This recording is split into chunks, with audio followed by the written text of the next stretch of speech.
Rebonjour les amis, comme promis, donc je suis de retour après un moment de repos et j'en ai profité également pour regarder les quelques questions qui m'ont été posées. Les premières concernent les examens, quand est-ce que les examens, etc. Je n'ai absolument aucune idée, donc pour les examens certainement ça sera affiché sur la plateforme de la faculté en temps voulu, mais je pense que ça sera certainement au courant ou vers la fin du mois de janvier. En tout état de cause, l'arrêt de cours sera pour bientôt. C'est la raison pour laquelle vous me voyez accélérer ces cours, justement pour essayer de, comment dirais-je, d'aller vers le maximum qu'on puisse faire, ou du moins terminer la première partie portant sur les relations individuelles du travail. Ça m'étonnerait énormément qu'on puisse aborder les questions portant sur les relations collectives, mais on essaiera de notre mieux, même si je dois accélérer les rythmes et accélérer la cadence des conférences. Donc pour les examens, aucune idée, je n'ai absolument aucune idée sur cette question, mais je pense que la faculté va vous les annoncer via les moyens de communication usuels. Un ami m'a posé la question, est-ce que vous pouvez expliquer encore plus la question de louage des choses par rapport au contrat de travail? Alors, j'avais dit que l'article 627 du DOC, du Dahir des obligations et de contrats, indique que ce contrat est un contrat par lequel l'une des parties cède la jouissance d'un bien immobilier ou d'un bien mobilier à une autre personne pendant un certain temps, moyennant un prix. Donc cette chose-là, généralement, il est utilisé pour exécuter. Généralement, parfois, il arrive qu'on peut utiliser cette chose-là pour exécuter un travail déterminé. Alors, qu'est-ce qu'une chose? La chose pourrait être le travail de l'homme, mais j'avais indiqué que le travail n'est pas considéré comme étant une marchandise parce que celui qui exerce la prestation de travail est un homme. Et par conséquent, en aucun cas, on ne peut considérer que l'homme lui-même est l'objet de ce contrat, c'est-à-dire de cette location. Mais parfois, il arrive que cet objet soit utilisé pour l'exercice de la prestation. C'est le cas, par exemple, des chauffeurs de taxi. Et j'avais indiqué que pour ces derniers, il y a trois situations. Soit le propriétaire de l'agrément le fait de lui-même, soit il loue à un exploitant qu'on appelle couramment mulshkara, soit que ce mulshkara ou le propriétaire de l'agrément confie la voiture, loue la voiture si vous voulez, donne la chose à un chauffeur professionnel qui l'exploite moyennant une redevance journalière. Moyennant une redevance journalière. Alors, est-ce que le contrat du chauffeur de taxi avec le propriétaire de l'agrément ou avec l'exploitant de l'agrément est un contrat de location de choses, l'agrément et la voiture, ou il s'agit d'un véritable salariat? Donc nous avons des positions arrêtées de la jurisprudence, notamment les tribunaux de fond. J'ai cité tout à l'heure deux jugements du tribunal de Tanger, par lesquels ce jugement refuse de concevoir l'existence d'une relation de travail avec un chauffeur de taxi, au motif suivant que le chauffeur de taxi, taxi srera ou la taxi kbira, il ne reçoit pas des ordres et des directives de la part du propriétaire de la voiture, et c'est lui seul qui décide quelle est la clientèle qu'il va prendre en charge, c'est-à-dire au passage, vous pouvez lui faire signe et ne pas s'arrêter, ne pas vous prendre, donc il est libre de vous prendre ou pas, qu'il lui revient unilatéralement de fixer le circuit qu'il souhaite utiliser, qu'il souhaite faire pendant les tournées d'Yellow, de décider les horaires de travail, de s'arrêter à un moment donné pour prendre un café par exemple, et que la seule dépendance économique, c'est-à-dire le fait qu'il tire l'essentiel de ses revenus de cette prestation qui est la conduite de la voiture, ne veut point dire qu'il s'agit d'une subordination juridique, mais plutôt, au pire des situations, une subordination économique. C'est la raison pour laquelle le tribunal de Tanger a refusé le statut de salarié aux chauffeurs de taxi. La Cour de cassation, je vous ai lu tout à l'heure les arrêts aussi bien des jugements rendus par le TPI, le tribunal de première instance de Tanger, que ceux rendus par la chambre sociale de la Cour de cassation, qui vont dans ce sens, quoi que je ne suis pas d'accord, et j'en avais indiqué tout à l'heure les arguments. Donc toujours s'agissant de ces liens, nous avons terminé en disant qu'il y a des liens étroits entre, certaines professions libérales qui peuvent donner lieu à des contrats de travail, quoique dans la plupart du temps, certaines professions telles que la profession de notariat, la profession d'avocat, la profession de médecin, la profession de adoul, la profession de huissier de justice est incompatible avec le salariat. Il y a une interdiction d'exercer ces activités-là dans le cadre d'un contrat de travail subordonné. Il y a lieu également de citer certaines présomptions légales. C'est quoi les présomptions légales? Il n'y a pas de subordination, il n'existe pas. Mais la loi a voulu que ces salariés-là soient considérés comme étant des salariés assujettis au Code du travail. J'en ai deux à vous indiquer et qui sont prévus par les dispositions du Code du travail. Les travailleurs à domicile, attention, il faudra distinguer les travailleurs à domicile des travailleurs domestiques. Les bilmenazil, etc. Les travailleurs à domicile, c'est les gens qui travaillent pour le compte d'une entreprise, mais à la différence des autres travailleurs, qu'il y a une seule situation, c'est que le lieu du travail, c'est leur domicile. Aujourd'hui, avec le Covid-19, ce travail à domicile a vu une expansion extrêmement considérable pour justement l'urgence sanitaire qui a fait que pendant un certain temps, et parfois dans certaines villes jusqu'à la date d'aujourd'hui, on ne peut pas circuler. Alors les entreprises ont demandé à leurs salariés qui sont équipés d'Internet, etc., de continuer à exercer leurs fonctions à travers chez eux. C'est ce qu'on appelle aujourd'hui le travail à distance. Le travail à distance est une forme de travail à domicile. On l'appelle également le télétravail. Ces formes-là, bien sûr que le salarié ne se trouve pas sous la subordination juridique, mais comme vous le faites maintenant, il peut vous voir à travers une multitude de moyens de communication et d'informatique. Aujourd'hui, les caméras embarquées, les caméras, comment dirais-je, à partir de l'ordinateur, etc., et qui peut très très bien contrôler le salarié pendant l'exercice de l'activité au sein de chez lui, mais de peur que ces salariés échappent à la sphère, au champ d'application du droit du travail, l'article 8 du Code du travail indique que les travailleurs à domicile, même s'ils travaillent chez eux, même s'ils travaillent sans l'aide des membres de leur famille, et même si les matières premières ne leur appartiennent pas, il n'en demeure pas moins, même s'il y a absence de lien de subordination, l'article 8 l'indique clairement, il n'en demeure pas moins qu'ils demeurent assujettis aux dispositions du Code du travail. La deuxième présomption légale prévue par le Code du travail, il concerne les VRP, les vendeurs représentants placiers. Les vendeurs représentants placiers.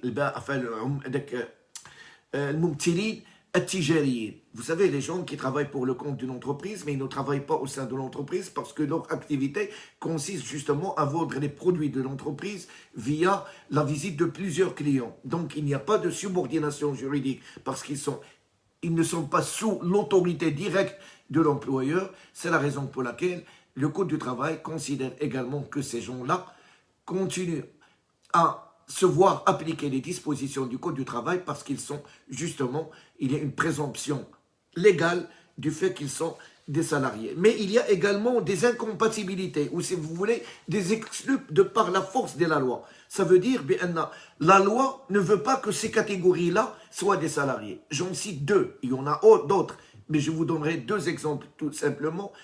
Le travail pénitentiaire, l'amal dakhil sujun. Vous savez, un prisonnier, lorsqu'il est condamné, il peut se voir exécuter une prestation de travail. Donc, il y a une loi qui régit le statut le travail des prisonniers, en l'occurrence la loi 2398 du 25 août 1999, et qui indique quel est le statut juridique du travailleur pénitentiaire. Et il indique clairement que le travail pénitentiaire n'est pas considéré comme étant un salarié, même s'il travaille pour justement un concessionnaire, c'est-à-dire même si l'administration pénitentiaire le met à la disposition d'un exploitant qui le rémunère, qui lui donne des ordres et des directives et qui le rémunère également via l'administration pénitentiaire, mais il n'en demeure pas moins qu'il n'est pas considéré comme étant un salarié. Vous avez une relation de droit public, j'allais dire, entre le prisonnier travailleur et son administration.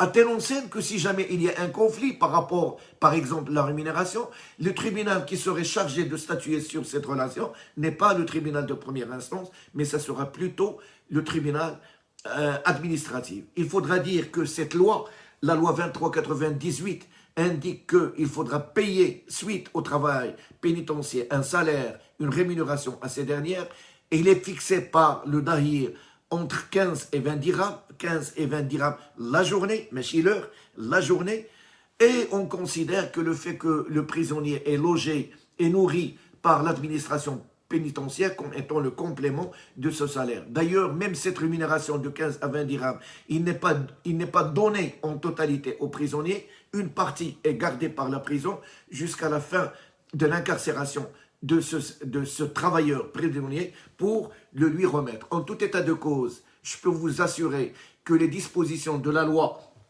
2398 du 25 août 1999 marocaine sur le statut des prisonniers n'est pas du tout conforme avec les dispositions des conventions internationales du travail en la matière qui indiquent qu'il faudra traiter le travail prisonnier, le travail pénitentiaire comme étant un véritable travail et accorder aux travailleurs pénitentiaires les mêmes statuts que le travailleur, j'allais dire, libre. Donc, première exclusion, de par cette loi-là, le travail pénitentiaire. Deuxième exclusion, c'est les préposés religieux. En fait, il s'agit des imams de Jama', ou les gens qui donnent les hadiths, ou qui donnent le prêche le vendredi, et qui sont, comment dirais-je, et qui sont liés au ministère de Habous par un contrat type fixé par la loi, et la loi indique qu'ils ne peuvent jamais en parallèle exercer une activité rémunérée ni dans le service public, ni dans le privé, puisque exclusivement ils doivent faire ce que l'objet du contrat indique, à savoir soit faire الحزب يقراو الحزب في الجامع او لا يصليو بالناس الصلوات الخمس او لا الخطبه ديال الجمعه. Ils peuvent pas exercer une autre activité et ils ne sont pas considérés comme étant des salariés, bien entendu. Il y a également lieu de citer le statut d'Yel Musharata, ce qu'on appelle chez nous Shart, c'est quelqu'un qui s'occupe de la mosquée dans un village généralement rural, et qui s'occupe également des petits pour leur apprendre le Coran Karim, moyennant un logement et moyennant la nourriture et peut-être même un peu d'argent, soit une fois par mois, soit durant l'année, mais en règle générale, c'est une partie de la récolte de la région. Par exemple, zit etc., le blé, zra, etc. Mais on peut carrément lui accorder une somme d'argent. Se pose la question, est-ce que le moucharet, est-ce qu'il est le salarié de la tribu? La Cour de cassation a indiqué que le moucharata est une forme traditionnelle d'Yel Imama, et en aucun cas il ne peut s'apparenter à un contrat de travail. Donc le frère, el moucharet, n'est pas considéré également comme un salarié, il est exclu de par la loi et de par la jurisprudence. Alors, maintenant que nous savons quels sont les gens qui sont exclus et quels sont les gens qui sont assujettis, il y a lieu pour nous de savoir quels sont les caractères du contrat de travail. Quels sont les caractères du contrat de travail? Alors, commençons par le commencement. La jurisprudence, l'article 6 du Code du travail, la définition accordée par l'article 723, nous indique que pour qu'on soit en présence d'un contrat de travail, il faut que l'une des parties exerce une prestation pour le compte d'une autre partie, moyennant une rémunération. C'est la raison pour laquelle on peut dire que le contrat de travail est un contrat synalagmatique, aqdun tabaduli. Se pose la question, est-ce qu'on peut confier le travail dont on est titulaire à quelqu'un d'autre? Je suis le salarié de l'entreprise, je souhaite m'absenter, est-ce que je peux demander à un membre de ma famille ou un ami de me remplacer? La réponse est non. On dit que le contrat de travail est un contrat intuitif, personnel. Est-ce que les parties sont libres de fixer ce qu'ils veulent dans le contrat de travail? Nous allons voir qu'il y a des règles impératives imposées par le Code du travail et que les parties s'obligent à respecter. On dit que le contrat de travail est un contrat d'adhésion.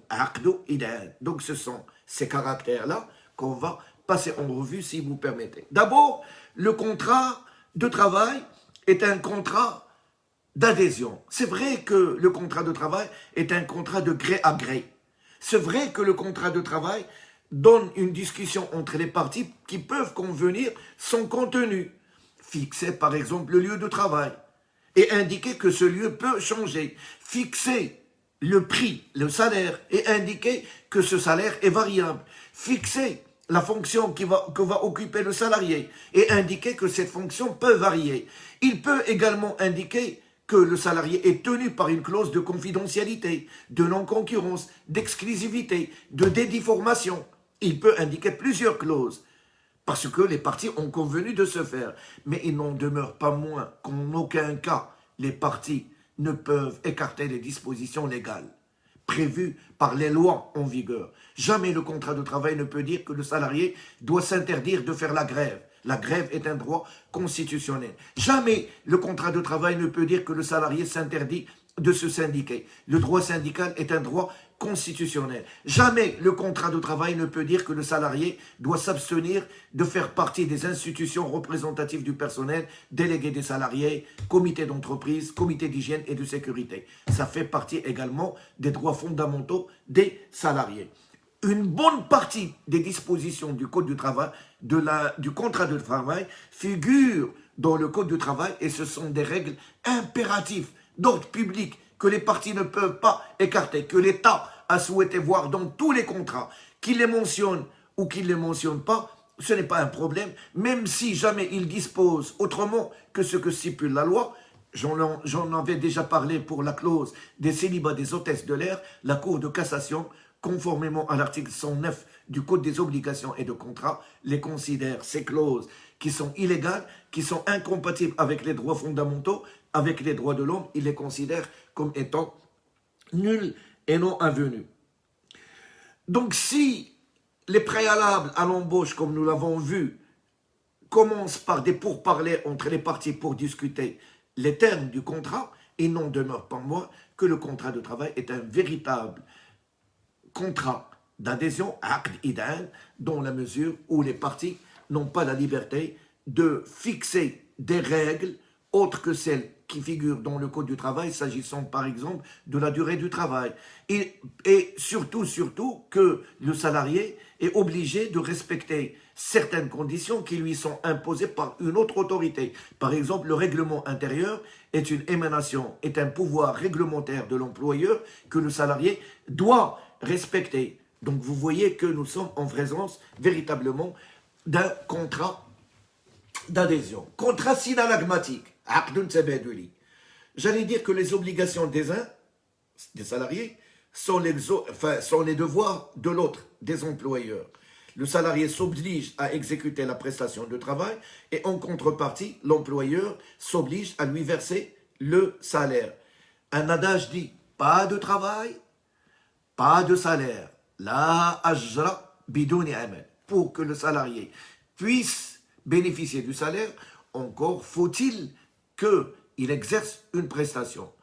Cette obligation de permettre au salarié de travailler, d'exécuter la prestation de travail objet du contrat, incombe à l'employeur.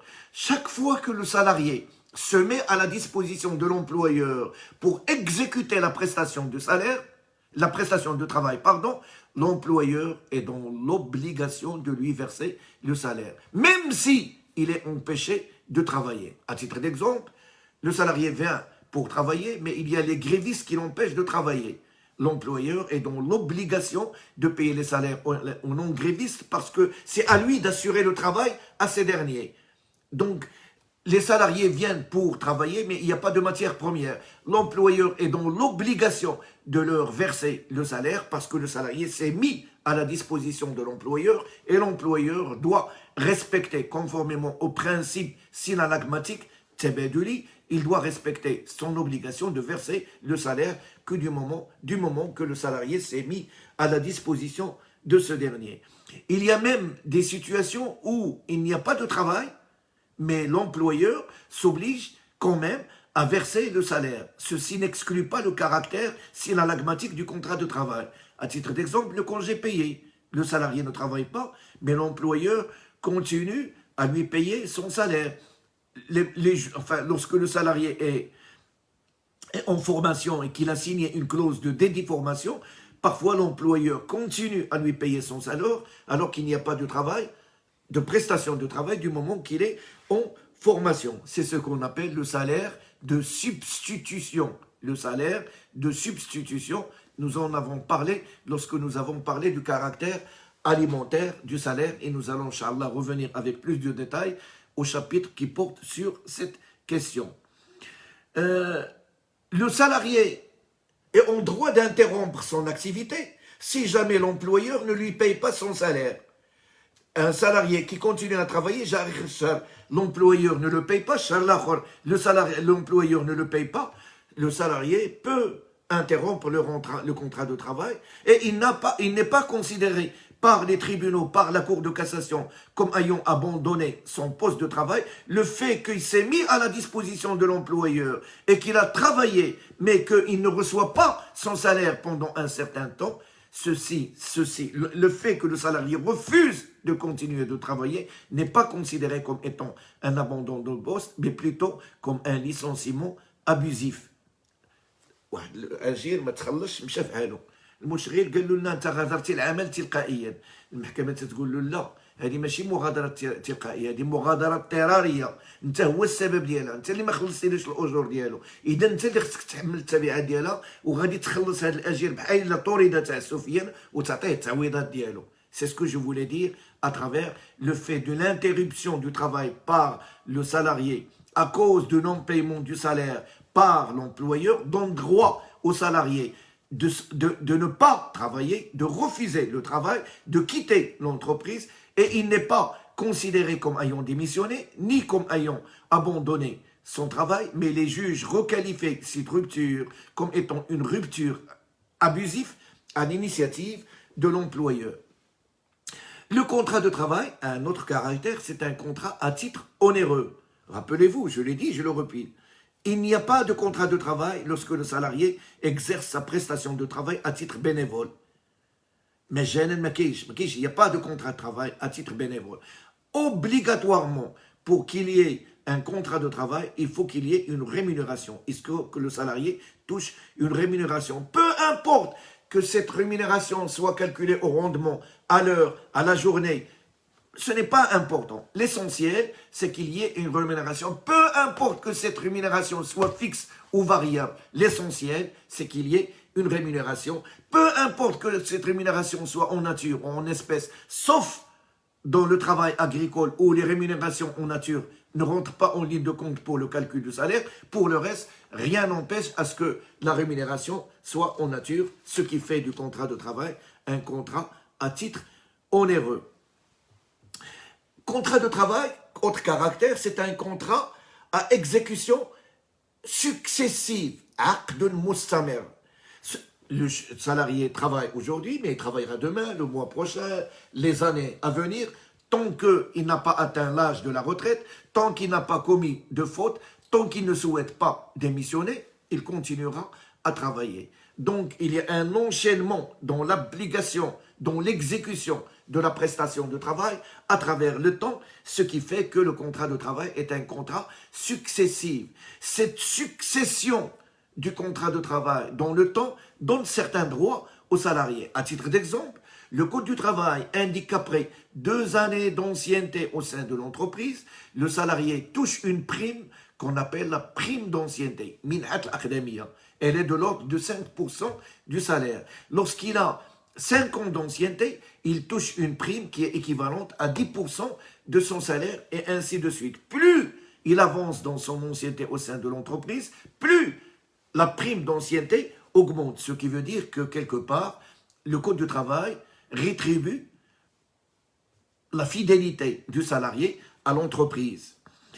De même, si le contrat de travail est déclaré nul, pour quelque motif que ce soit, exemple, un salarié jeune de 14 ans a conclu le contrat de travail. L'âge du salarié est d'ordre public. Un salarié étranger travaille pour le compte d'une entreprise sans autorisation, sans le visa du ministère du Travail. Le visa du ministère du Travail est d'ordre public. Et par conséquent, ces deux contrats, le jeune de moins de 15 ans, l'étranger sans le visa du ministère, sont nuls. Mais entre-temps, le jeune ou l'étranger, ils ont travaillé. Qu'est-ce que la nullité? C'est de rendre les parties à la situation où ils se trouvaient avant la conclusion du contrat.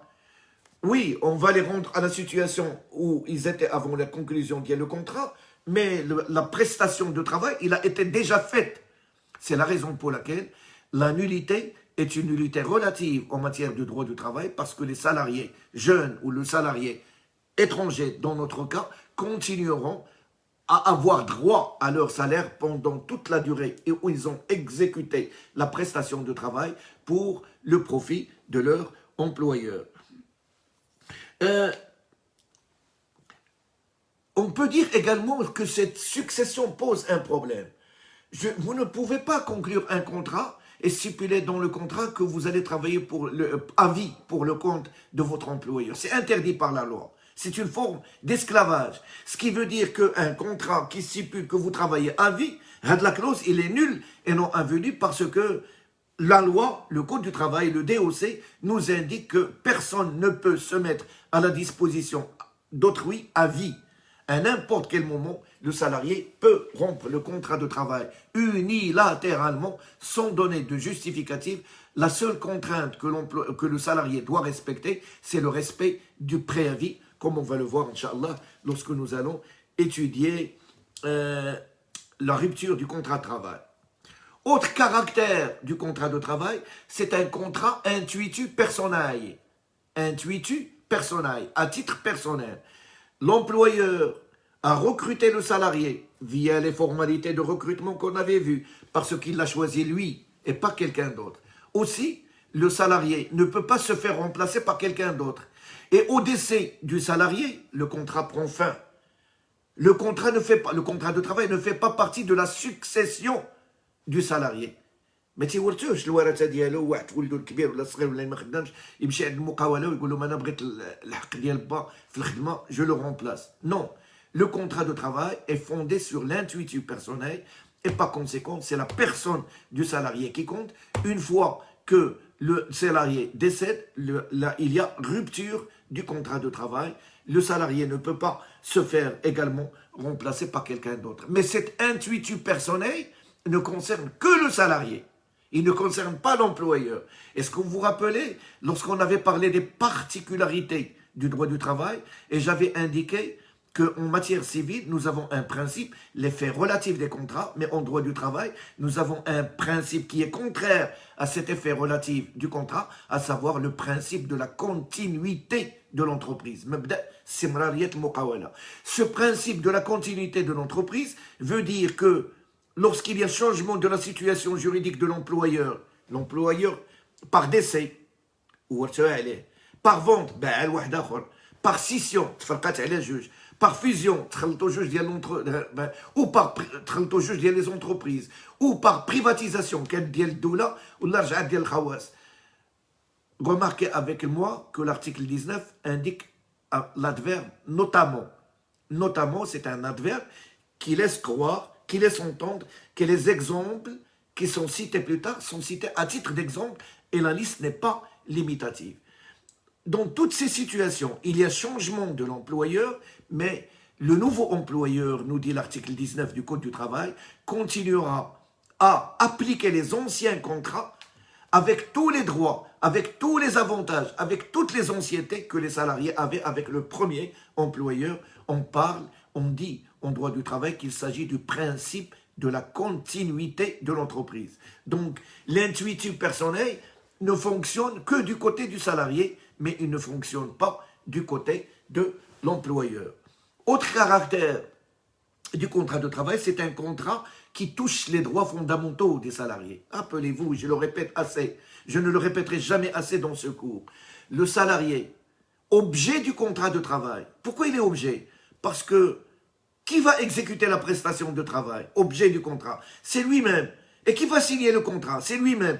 Il est en même temps le contractant et il est en même temps l'objet du contrat de travail. Mais l'objet, mais chez vous la personne qui est le travailleur, parce que c'est une personne qui a une dignité, qui a des droits fondamentaux. Et par conséquent, ces droits fondamentaux et sa dignité ne peuvent jamais être altérés, même par le lien de la subordination. C'est la raison pour laquelle le contrat de travail touche à certains droits et ces droits continuent à exister même si le salarié entre dans l'entreprise. À titre d'exemple, son droit d'expression, qui est un droit constitutionnel, son droit de se syndiquer, son droit d'exercer le droit de grève, son droit à la confidentialité de ses correspondances, son droit, comme le stipule l'article 24 de la Constitution, à l'intimité de sa vie privée, son droit à la protection de ses données personnelles. Tout ceci peut être altéré par l'entreprise et par conséquent, lorsque l'entreprise collecte des données relatives à ce salarié-là, il faudra qu'il fasse attention, notamment lorsqu'il s'agit de données extrêmement sensibles, telles que l'appartenance syndicale du salarié, l'état de santé du salarié, quelques renseignements biologiques sur le salarié.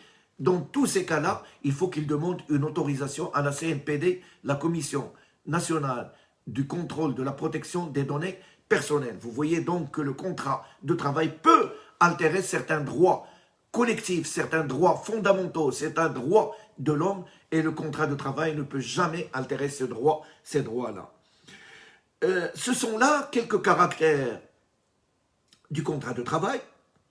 Dans le prochain cours, Inch'Allah, nous allons étudier les conditions de fond et de forme de la conclusion du contrat de travail et de la formation du contrat de travail.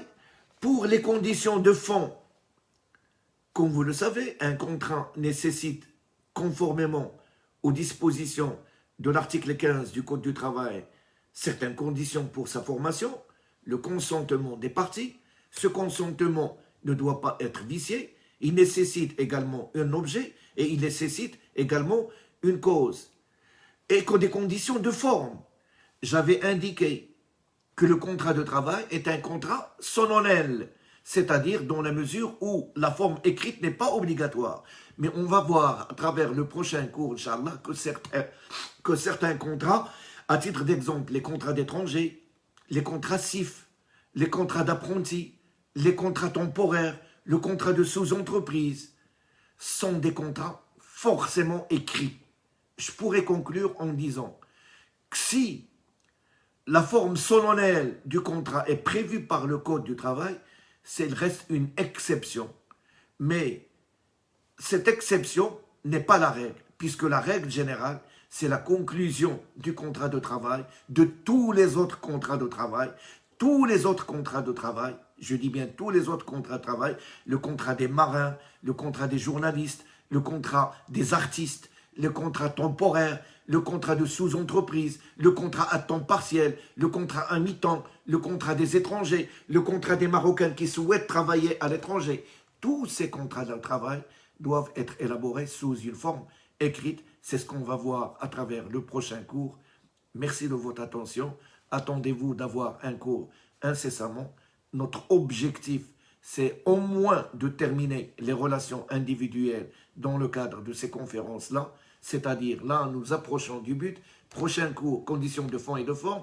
Juste après, classification des contrats. Juste après, la rupture du contrat de travail. Nous rentrerons dans les conditions générales du travail, à savoir le salaire, l'hygiène et la sécurité, la durée du travail. Ça, on peut le faire dans un cours. Et juste après, bien sûr, nous pourrons engager la réflexion sur les rapports collectifs du travail, à savoir les délégués des salariés, la représentation syndicale, les institutions représentatives qui sont le comité d'entreprise et le comité d'hygiène et de sécurité. J'ai des étudiants qui demandent à travers ma page Facebook comment vont se dérouler les examens. Sincèrement, je n'ai aucune idée. Je n'ai absolument aucune idée sur les examens. Mais je peux vous assurer une chose. Ils ne sortiront pas un seul iota de ce qui a été dit à travers ces conférences à distance. Donc, ce qui a été dit dans ces conférences à distance, c'est notre programme pour cette année et que vous devez assimiler. Est-ce que je vais donner des questions directes? Est-ce que je vais donner un cas pratique? Est-ce que ça sera sous forme de KSM, etc. Je n'ai pas encore arrêté ma décision. Tout dépendra. Est-ce qu'on a le temps de faire des TD pour justement vous apprendre comment répondre à un QCM, comment traiter un cas pratique, comment traiter une consultation juridique ou un arrêt de la Cour de cassation. Si on a le temps de le faire, pourquoi pas? Mais si on n'a pas le temps de le faire, donc ça sera des questions directes émanant de ces conférences à distance. Je vous souhaite le plein succès. Je vous souhaite d'excellents moments et au plaisir de vous retrouver assez incessamment. Merci beaucoup de votre attention et au plaisir de vous revoir.